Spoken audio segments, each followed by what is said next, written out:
Hello, hello, apa kabar? And welcome to Virtually Peranakan Fest 2025, organized by Peranakan Sayang.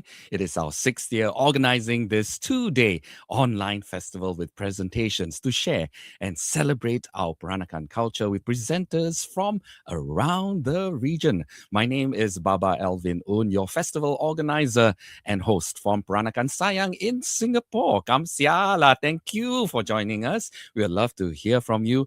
Please say hello in the comments and do let us know where you are watching this live stream from. And do share your questions and opinions too. Now, joining me for this second day of our fest, I have my co host from Malacca. Please welcome Baba Cedric Tan. Hello, Good Baba. afternoon, by Alvin. Hey. Welcome. Very lots of sayang from Malacca. Uh, a bit cloudy now. The sun was A so bit, bright. tak apa, cooler, tak panas. Yeah, plus the wind is lovely. All Yeah. right, we have something Yes. special on this to kick off this afternoon. Yeah. Yes. We have somebody who's actually from Singapore. She lives in Sydney, tapi she is now in the US in San Francisco. Wow. Two legs, one Asia, one Australia, and then the Ah, third one. The yeah, third one today we from United travel a lot States, lah. We travel all America, over the world just to bring out this festival to everybody. So please especially for welcome everyone. on Yeah. screen Theresa Fuller. Hello, hello. Hi. Thanks so Yeah, Hi, much for the Teresa. invitation. fantastic. How are you doing? Good. A bit jet lag, but good. Are you all ready for your presentation? It's a very Yes, interesting one. definitely. Anytime, Baba Malay. All right. So let's bring on your presentation and we'll catch you after your show and tell. Thank you so much, Kamsia. Okay, so my name is Theresa Fuller, and I'm here to present a journey through language and legacy. Change screen, please. Thanks. Oh, can you make me smaller and the other screen bigger, please, so people can know about the presentation? Thank you, Kamsia. Okay, so as most people would know, Baba Malay is on the verge of extinction with less than 1,000 speakers worldwide. Screen, please. Thank you. One of the reasons why I'm doing what I'm doing is because when I hear Baba Malay spoken, I literally see my grandmother in front of me and I remember my relatives. Next screen, please. Okay, so here I am to tell you a story. Once upon a time, there was this land where treasure could actually be found on trees. This is a true story. Next screen, please. Thank you. Now, in order to get to this particular land, you had to travel by sea. The sea was a highway, and there were many dangers. There was shipwreck, there was drowning, there was pirates, and if you managed to survive all of that, the next danger you would come across would be, next screen, please, headhunters. Headhunters from Borneo and headhunters from Taiwan. Next screen, please. And if you manage to survive the headhunters, there was also the possibility of cannibals. If you've ever read the writings of Sir Stamford Raffles, he actually said once to his patron, "Oh, I'm on the way to visit the Batats of Sumatra. And if I don't come back," he said, "I may have been eaten." He has a sense of humor, Sir Stamford Raffles. Okay, next screen, please. Oh, sorry, it went too far. Okay, now, people from all around the world tried to get to this special place. But the people that we are most interested in are the men from southern China. Next screen, please. Now, where were they trying to go and what was the reason? This is a clue. I had a little nut tree and nothing would it bear but a silver nutmeg and a golden pear. If you know the answer, next screen, please. Okay, it's spices. They were all trying to get to the Spice Islands, which basically was Nusantara, was Indonesia. The silk route of the sea was even greater than the silk route of the land. But the trouble was most people didn't know about it, okay? Because with the silk route of the land, you had the remnants. But with the sea, all you had was the sea. Okay, next screen, please. Now, most people know about the monsoons. They were the winds that brought you down, the northeast monsoon from China and the southwest monsoon back up again. Next screen, please. Okay, so here we have our ancestors. They managed to come to Southeast Asia to start trading, but they had a problem. And the problem was that they couldn't speak the language. So, next screen, please. Okay, so what did they do? They got married. Now, it was such a case that they didn't just marry anybody. They would have had to marry somebody who was intelligent enough to help them run the business when they were back in China. Okay, next screen, please. Okay, now a lot of the ancestors, a lot of our ancestors came down because they were trading.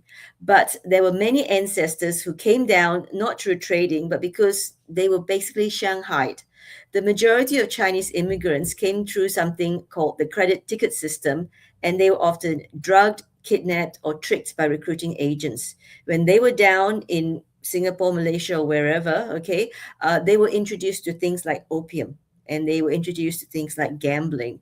And so many of them were kept in poverty until the day they died. Next screen, please. Okay. Most of you would understand where the word Peranakan comes from, the Malay root word meaning anak. I've given you some information about Baba, how it actually came about. And I have also tried to create some kind of a family tree, but it's very difficult because of the way Baba Malay has been formulated. The person that you can see there is Shelabeh. He was the person who discovered Baba Malay being spoken. Next screen, please. Okay, so basically my starting point. When COVID happened, as you know, several years ago, I lost many members of my family. At that time, Australia was under lockdown. We couldn't leave Australia. So I was grieving. So I basically threw myself into researching my family tree. And that was when I realized that Baba Malay was on the verge of extinction. So one of the things I decided to do was I did Kenneth Chan's course. And it's one of the last courses I believe he had until this thing on AI, okay, about learning how to speak Baba Malay, etc. With my background, I'm an analyst programmer, so I was able to learn software. I'm a teacher, so I was able to create curriculum. And because I'm a writer, I can actually produce books. So I found that all of these facets helped me create my Baba Malay Today series. When I started looking at the resources that were available, I found out that there was virtually nothing available for children. And I thought to myself, well, I'm a high school teacher. I can create curriculum. So this is what I've done. Next screen, please. So one of the first things that I did was I created a web page on Baba Malay. You will find it on my website. Another thing that I've done is I've created a series called Baba Malay Today. Now, the first 5 books of my Baba Malay Today series are actually on grammar. But with book 6 and book 7, things start to get very interesting. And I'll explain why they got very interesting later on. The next book that you can see there is from my new series called New Peranakan Tales. And that book actually is, I was very, very proud of the book. And when I managed to contact Dr. Nala Lee, I said to her, Nala, would you mind telling me, for example, with this book, when was the last time a Baba Malay reader for children was actually published? 10 years ago, 100 years ago? And I was actually quite shocked to learn that this, according to her research, is the first reader in Baba Malay for children. And when I found that out, I was kind of sad because I thought, no wonder the language is on the verge of extinction because nothing has been done for children. Next slide, please. This is an example of one of my books. This is actually the first book in my series called Sapa Apa Mana. As you can see, I have structured the first 5 books for children. For anybody from the age of 7, I mean, you can be an adult, you're a total beginner. This is the example of what you would find in the book. I tried to create things simple and use the, repetition to teach, because that's what teachers use in schools to teach kids. Next screen, please. Thank you. Okay. With this book here, book 6, I began to explain what the difference is between Standard Malay, Bahasa Melayu, and Baba Malay, which is,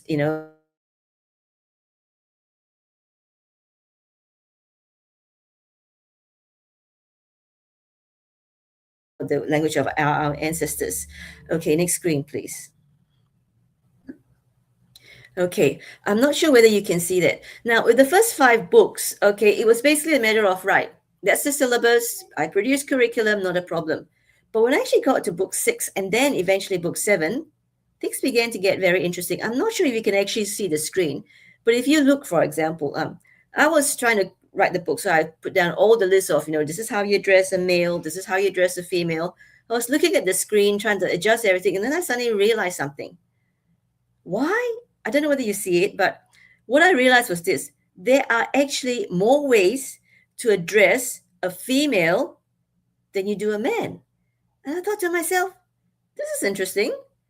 Why is this happening? Now, I remember reading a long time ago that the Australian Aborigines, they had many, many ways, over 100 ways to describe clouds. And the reason why they had so many ways to describe clouds was this: clouds was important in their culture. So I thought to myself, is this like a clue from our language to say that the our ancestors, the Peranakans, thought that women were important? And I thought, let's just see how this pans out. Okay, next screen, please. When I did book 7, I thought to myself, okay, book 7, it's going to be easy. I'll just grab some poetry. What I'll do with the poetry is I'll just translate the poetry into English, and then away I go. This ended up being the hardest book I've ever had to write. And the reason was because it was very hard to find poetry in the first place. And in the second place, trying to just translate the words was difficult, because with some words, you couldn't find the meaning of these words in any dictionary. Nobody knew what the words meant. And so things were very, very, very difficult. But as I said, and I'll explain later, this was the most exciting, the most interesting book I've had to write. Next screen, please. Okay. What is poetry? Poetry to the Peranakans is based, now there's all kinds, but the one I concentrated on was pantun. Okay, now very quickly, pantun, Pantun, is basically standard Malay.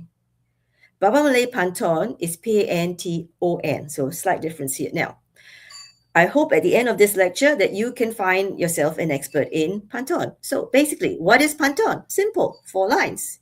Next screen, please. And if you want to see what those lines are, here they are. Line 1, line 2, line 3, and line 4. Now, what about those 4 lines? Next screen, please. Okay, I began to learn, okay, that when you write a pantun, a lot of people said to me, Theresa, don't worry about the first 2 lines. Only in really, really good pantun do the first 2 lines actually count. But what I found to myself was this: in Baba Malay pantun, all the lines counted. And I was tearing my hair out, because I said to myself, why? Why is it so different? Now, I managed to come across the research of the Russians, okay? And what they basically said was this: pantuns originated from riddles, okay? A lot of areas, folktales, etc., aphorisms, etc., but basically they came from riddles. And an example of a pantun here is this: 1, 2, 3, etc. Okay, blah blah blah. 6 plus 1 is 7. We planted a pomegranate tree. Now, if you look at this particular pantun, you will see that it's got 4 lines, and the first 2 lines are nonsense. And this was an example of a lot of the pantuns that were shown to me. They said, look, I don't think the first 2 lines count. I think the first 2 lines can be discarded. But if you look at what the Russians said, and they went through a lot of the poetry, okay, they said that in the past, our ancestors, if they came across a pantun where the first 2 lines and the last 2 lines clash, our ancestors knew straight away it's a joke. So there was a reason for that, okay? So next screen, please. Now, remember what I said earlier. A pantun is based on the structure of a riddle. What is a riddle? A riddle basically is 2 parts. You have a question and you have an answer. Next screen, please. And one of the most popular riddles in the world is this: why did the chicken cross the road? Now, when I was a kid and when I was asked this particular question, I thought to myself, oh, well, it could be this and it could be that. And I thought of all these very, very elaborate answers. And then when I found out the actual answer, very simple and basic, to get to the other side, I was like, oh, you know what I mean? And that's basically the structure of pantun today. Next screen, please. Now, pantun are examples, okay, of riddles from the past. This is a very, very old riddle, hundreds of years old, okay, from the past. A long time ago, okay, our ancestors lived in this landscape that was full of spirits. And they were terrified. And the most scary spirit of all was the Mambang Kuning, the yellow spirit. Okay, so Mambang Kelabu, okay, Mambang Kuning, okay, Pantat Kuning de Sembo Abu. So basically, if it was twilight was the bewitching hour, because twilight is the time, okay, Sinjakala, when the sun is set, but there's still light in the air. Now, throughout the world, if you look at lots of folk tales, this is the bewitching hour. People are scared. What's happening here? And our ancestors thought that if you were caught around this particular time, okay, you could possibly get yellow fever. So what you do to stop yourself from getting yellow fever, you get some water in your mouth, you look in the direction of the light, and you spit. And this is how our ancestors thought to protect themselves. Okay, next slide, please. Thank you. Now, as I said, a lot of people said to me, Theresa, don't worry about the first two lines. The first two lines are not important, only in very, very good Pantone. Again, this is another example of a poem, Pantone, that is hundreds of years old. Okay, so basically what happened was this. There was a kingfisher. It was fishing. It caught a fish in its mouth one day. Now, everyone says, don't worry about the first two lines, just look at the last two lines. The last two lines are what is known as the maksud. Very important. So let's look at the last two lines. Yet while you, big sister, are feeling your more, little brother will lose his life. So in other words, this is describing the situation right now. The kingfisher has the fish in its mouth. It's going to eat the fish, and that's the end of the story for the fish. But let's look at the first two lines. Now you could say to me, okay, the first two lines, it's just, compliments, praise. In fact, it's probably even empty praise. Oh, kingfisher, kingfisher, what a glittering beak, right? I bet you that fish didn't think that kingfisher was pretty or beautiful. I bet you that fish was lying through its teeth, okay? But let's look at what happens. The kingfisher has the fish in its mouth. The fish is saying, oh, you're so beautiful. And of course, what happens to the kingfisher? It's going, oh, I'm beautiful. So it opens its mouth to say thank you. And as it opens its mouth, what happens? The fish jumps out and swims away. Now, the first two lines are empty praise. I grant you that.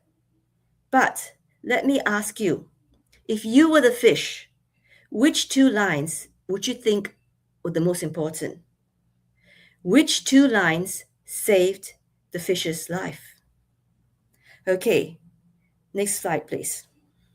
All right, now, the Russians helped answer some of my questions because, as I said, people kept saying to me, don't worry about the first two lines.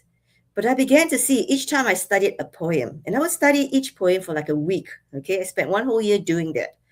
And I found that every single line had meaning. It had value. And then I discovered, right, there's something known as the Eastern 4X structure, which, to be honest, I grew up on, but didn't realize it because when you're in school, you get taught basically the 3X structure, okay? Now, the Eastern 4X structure has 4 lines. The first line and the second line, they normally come together, okay, in a pantun, and they're known as the first couplet or the first parallel. And the third and the fourth line come together as the second couplet or the second parallel. But this is how each line has a part to play. In the first line, you introduce the character, the situation, the scene, whatever.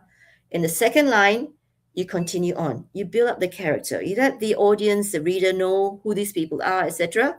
Okay, and the third and the fourth line, okay, the third line has a twist. Okay, so let's give you a very good example. Hundreds of years ago, thousands of years ago, there were 2 dinosaurs.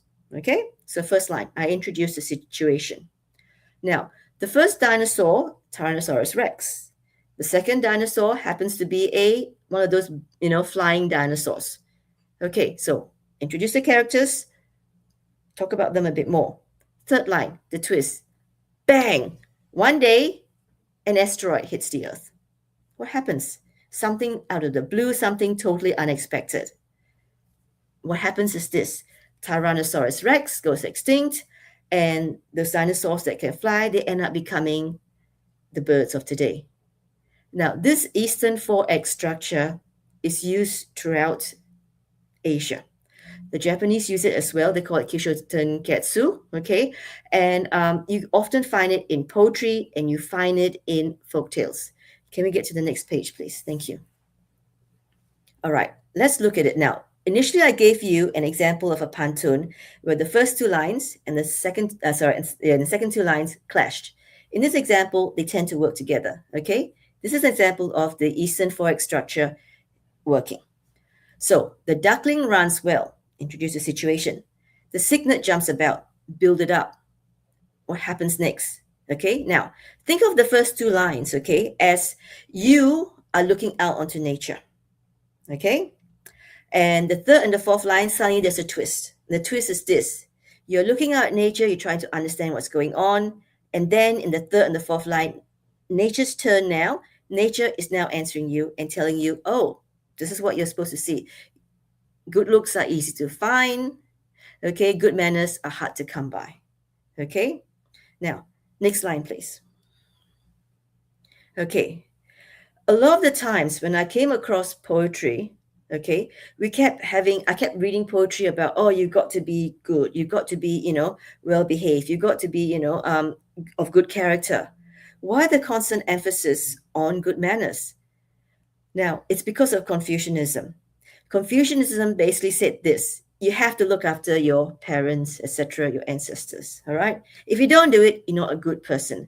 And so, because our ancestors had no choice, they were hungry, they were starving, they had to sail down from South China into Southeast Asia, to trade and find money, okay? They were basically treated as traitors back home. Now, it would have hurt. It would have hurt a lot because they weren't doing it because they wanted to abandon their family. They did it because they had no choice. So that was why I found a lot of the poems had a constant emphasis on good manners. Next slide, please. Thank you. This is where the two parallels work together and actually form a third meaning. So mushroom after mushroom is born, okay? So rain drizzles day after day. So because of the rain, you get more mushrooms. Next two lines. We hatch like duck eggs, okay, thanks to the relentless care of the duck. So basically, because of what is happening in both situations, okay, we are formed, we grow up, basically, and, we get a gestalt, we get a third meaning, because of someone's care, this is what happens. We grow and we thrive, okay? Next slide, please. Okay, now, this is where I let you into a bit of my mind. This is how my mind works. Dagang happened to be one of the themes, okay, of poetry. So I looked it up very quickly. Dagang means, in standard Malay, it means trade. Yeah, no problems. When I looked up the dictionary, it means stranger. And I thought to myself, hang on. Why the disparity? How can one word mean trade and one word means stranger? So I sat down and I thought for a while. And then I realized, okay, imagine if you were living hundreds of years ago in a Malay village somewhere, or, in Southeast Asia, and suddenly a stranger comes to your town. What does a stranger want to do? So the first word, stranger, right? That makes sense. Dagang means stranger. He wants to trade. And I saw straight away, okay.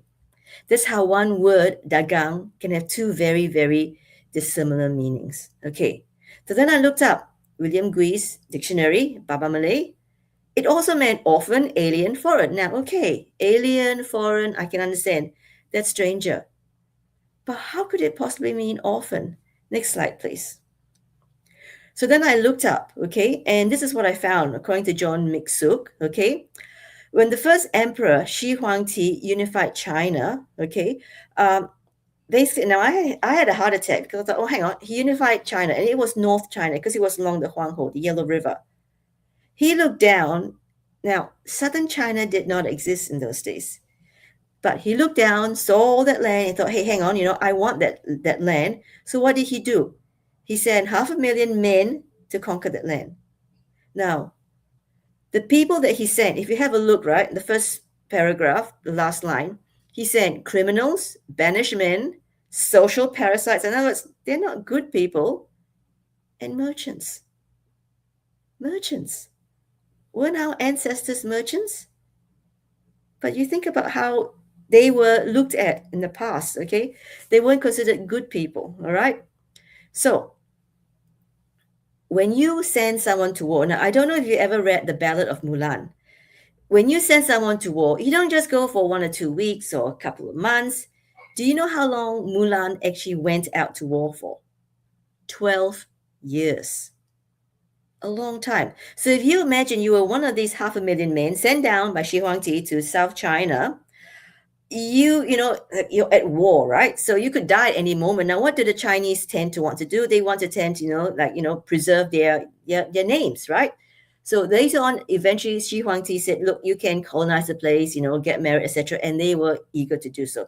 So they married the local women in South China, okay? And basically, that's how our ancestors came about. The Han Chinese came down and they intermarried with the people from South China. Okay, so next line, please. Sorry, next. Yeah, okay. Now, this particular book, I have to go fast because I know I'm running out of time. Okay, there's a game that we play in my family. Okay, I went to the shops. First person says, I went to the shops and I bought an apple. Next person, I went to the shops, I bought an apple and a banana. I went to the shops, I bought an apple, banana, and a carrot, for example.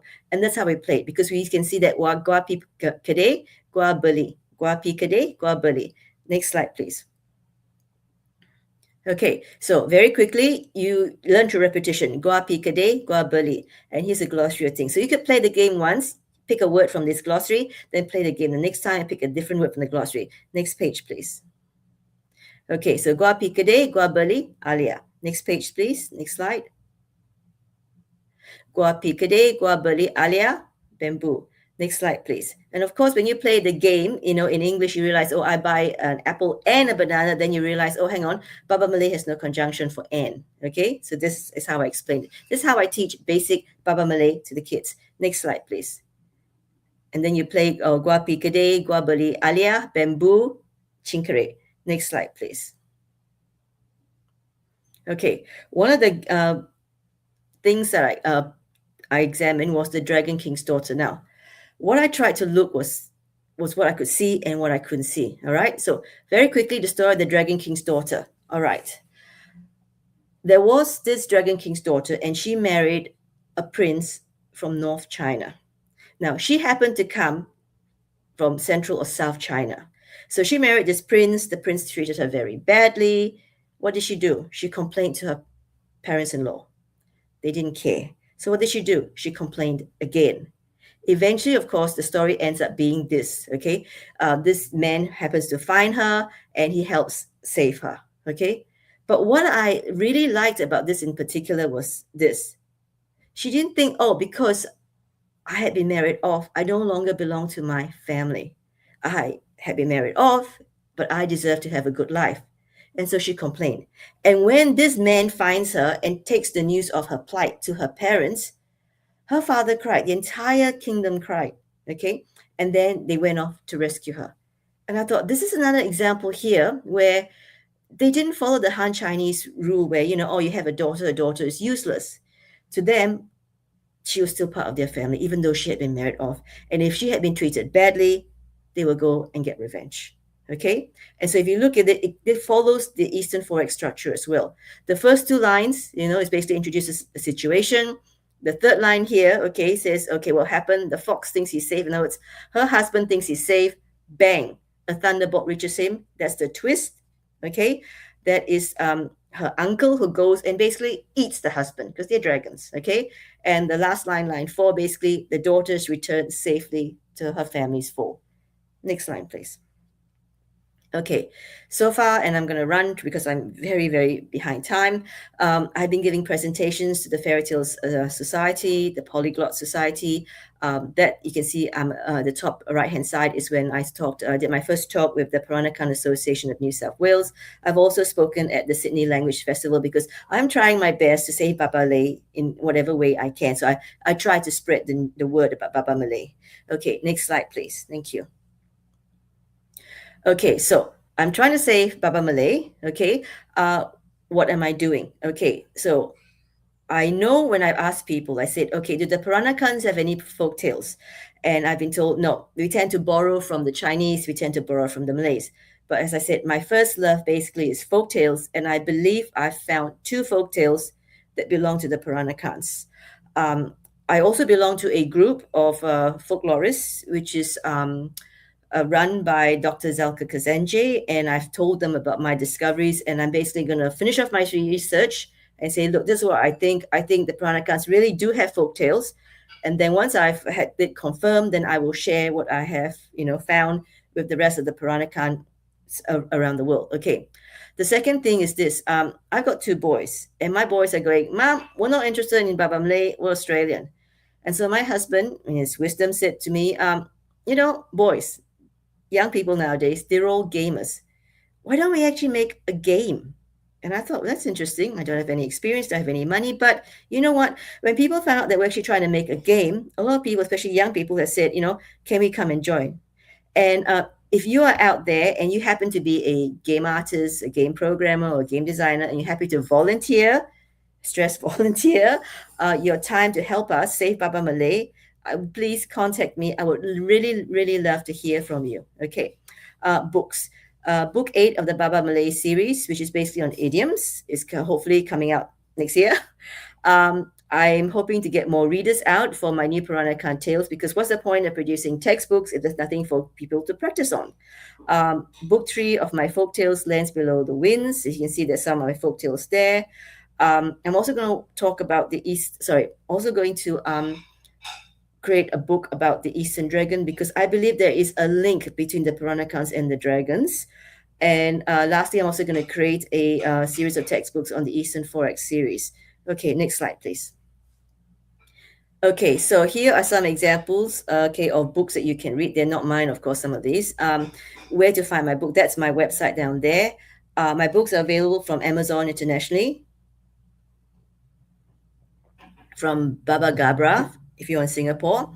And for a short time, please, on trial, they are in the Baba Nyonya Museum in Malacca. Please support me and get my books there. If you're in the USA, Barnes & Noble. Waterstones, if you're in the UK, comes here. And as a special treat for you guys, I have a couple of slides of the actual game that we've been producing. So next slides, please. Thank you. All right. It's a narrative-driven game, okay? And you've got two main characters. This is the character of Little May, who's the little sister. She's about 7 years old, and she's going to talk about the Peranakan culture. Look, we're not teaching culture, but it's a game, and it deals with the culture, so they learn it indirectly. Okay, next slide, please. Okay, we learn about the superstitions, etc., whatever. Next slide, please. And this is Sangkanchil. I spent 3 years basically bringing the stories of Sangkanchil to life, because a lot of the stories have been lost. Okay, and so he is going to carry the folk tales of Southeast Asia with him. Okay, thank you, Kamsia. And any questions? Wow, what a bullet train presentation! Sorry. It's wonderful. It's wonderful. I probably needed an hour. Yeah, that was a really concise presentation of what you've been up to, and I think it's really wonderful, don't you think, Cedric? Yes, definitely. I was most impressed with your research, covering the pantoons, especially, or rather quatrains that has similarities with the pantoons, from Russian to Japanese to Chinese. Wow. Yeah. Simply wow. A lot of resource. So we'd like to say hello from our friends who are watching live. We've got Mark, who's watching from Sydney. We've got Father Chris, who's in New South Wales. All the Australians are watching. And we've got Devona, who's very passionate and saying, yes, we must save the Baba Malay language. And I think you would like to buy these books as well. I think you shared, depending on where you're from or where you're living, can you share which countries can we get these books, or is it online? Mainly, look, you have to go into the bookshop. Look, unless the books are very popular, which Baba Malay will not be, I can guarantee you that. You have to basically go into a bookshop and ask the bookshop person, because they won't be on the shelves, can you bring the books in? And normally they will say yes, because we have something called print on demand. But at the same time, because I know that people are interested, if you're in Malaysia and Singapore, as I said, I've got a few books here and there. I've got some books out at the Baba Nyonya Museum in Malacca. And I've also got some books with Baba Gabra in Singapore. But otherwise, you just have to walk into a bookshop and fingers crossed they'll be able to get it. Otherwise, Amazon or something like that. Yeah. Fantastic. Yeah, Jik Kui just like to say, Selamat tengah hari, everybody. Selamat malam for me at the moment. So, yeah, you were looking for people who may be animators in a game. Yeah, so that's something interesting and something we should be looking forward to engage the young. Any leads at all? Well, I have a team at the moment, but you know what? Many hands make light work. And it's, I don't want to like have the team mainly, like, to be honest, the team's actually an international team. We've got an advisor from Germany. We have a marketer from Israel. We have a programmer from Malaysia, one game artist from Malaysia. The rest are from Sydney. Okay. But to be honest, you can be anywhere in the world. We meet internationally at the time that suits everybody, and we just work on the game. And as you can see from the slides that I've showed you already, we've been working on the game for about a year already.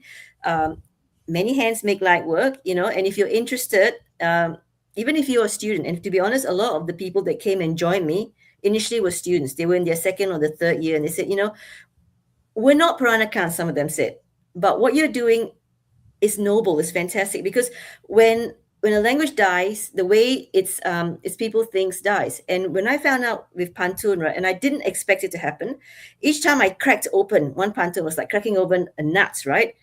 I got boom. This is how people thought. And with our ancestors, right, we know that some of them were traders, but when you look at the poetry, right, they wrote about how poor they were. They wrote about how hungry they were, how alone they were, which is where the word orphan came from. They felt alone. They were lost, alone from their family. You know what I mean? And it was heartrending, but at the same time, it was beautiful because it was as if the past was speaking to me. Each time I cracked open one poem, I heard someone's voice. It was I just felt it was just very, very touching. And, it was just like that the past was connecting with me. So if you can, please get hold of book 6, because that was where I translated these poems. As I said, it would take me 1 week to translate one poem because some of the words were lost. Like, I remember asking Cedric, I said, some other people, what's the word for poet? And surprisingly, it took me like 1 year to find out the meaning for the word for poet, which was pemantun. 1 year, one word. From the word pantun, pemantun. Pemantun, yeah, you would think it would be that easy, but no, because people were, could it be, you know what I mean? They want to be accurate. And luckily, I managed to get the Russians. The Russians confirmed it was pemantun, and Professor Dr. Ding Chu Ming confirmed it was pemantun. So yes, but so many words have been lost. And really, we need somebody. We need a committee because we've got all these new words like AI, computer, etc. What do we do? Yeah. So whether the language is left in the past or does it continue with new terms? That's right. Yeah. We've got a comment from Mark. He found the connection between the word stranger and trader very interesting. In his own family experience, his ancestors were from Swatao and South India. They were often orphans, adoptees, or outcasts. Yeah. Thank you, Mark. Yes, that's what I thought, because when I first came across the word dagang, I came across the word dagang and I looked up Standard Malay means this, and then I looked up William Gui's dictionary, and it was like, how can it mean so much? But if you sit down and think about it, right, it makes sense. A stranger turns up, stranger, and what does he want to do? He wants to trade. This is how one word can have so many meanings. You know what I mean? Yeah. I've seen this word dagang before in one Malay song, where it speaks about dagang merantau, or a traveling merchant or traveling stranger. So yeah, it depends on circumstance actually, where you use this word dagang. Yeah. So I think even like some words that Yeah, they do carry like double meaning, more than one meaning for that matter, or triple meaning sometimes. And I guess you need to have a bit of a command, not necessarily Baba Malay, but even for that matter Malay too, in order for us to understand the essence of the That's word right. actually. That's Yeah. right. Yes. You're absolutely right. Yeah. And sometimes you come across a word like when I wrote my book 6, right? On book 7 on poetry, I left some poems with like, okay, if you think the word comes from Indonesian, then it could be this. So the poem means. If you think the word, and like there was 3 different ways to actually translate the poem and have the meanings. You know what I mean? And the trouble is, the words, the meanings are lost, and I don't know. I really don't know because when our ancestors wrote, okay, Baba Malay initially was spoken. It was never written. And as Nope. Professor Dr. Ding Chu Ming said, our ancestors manufactured the spelling of words. They added words, they joined words, and so it's like, you know what I mean? It was potluck what the word meant. I Fantastic. think for, yeah, just before we wrap up, I think the important thing about Pantun is that we need to understand the message that we want to deliver, yeah, in this quatrain, and that's normally at the last 2 lines, the third and the fourth line. The first 2 lines are imaginary lines, yeah, and sometimes reflect the message that we want to give actually. In order for us to grasp the how to compose a pantun, definitely you need to understand not only language but also tradition, custom as well. Yeah, and that will be truly reflected in the way you compose your pantun. Yeah. I felt like, for example, with Pantone, right, it still follows the riddle, okay? The first 2 lines is basically the question. It's like the poet has a contract with the person reading it, okay? The poet says, these are the first 2 lines, okay? What do you think I'm trying to say? What do you think I'm trying to mean? And then you Mhm. come up with the maksud. Yeah, there's a link there actually. Yes, The there first 2 has to be lines a and link. the Yeah. next 2 lines. Yeah. Yes, Well yes. done, well done. Yeah, Well done. comes here. Yeah, and also we'll be having a session on Baba Panton later on as well in our later program this afternoon. So I think we've ran out of time. We really like to thank Theresa for making the huge effort to be part of this Yeah. festival. Streaming all the way from San Francisco just to make it on time for our festival. So thank you so much, Thank Theresa. you so You've much been inviting me. yeah, and Thank you for thank coming you. on. Yeah, and Kamsia, Baba Cedric for Hopefully, we have a hosting. revival of Pantone. We will. Definitely, We it's will. about getting people interested, getting collaborators, and keeping the conversation going, and then that's how we keep the language alive as well, right? So, on behalf of everyone, thank you, Teresa, and we'll like to see everybody at our next session that's happening in a short while at 2 p.m. We're going to go down to Melbourne, and we're going to have an interesting presentation on the next generation of Peranakans. Adakah? So we'll Definitely. see you later. Thank you, everybody. We'll see you later. Thank you.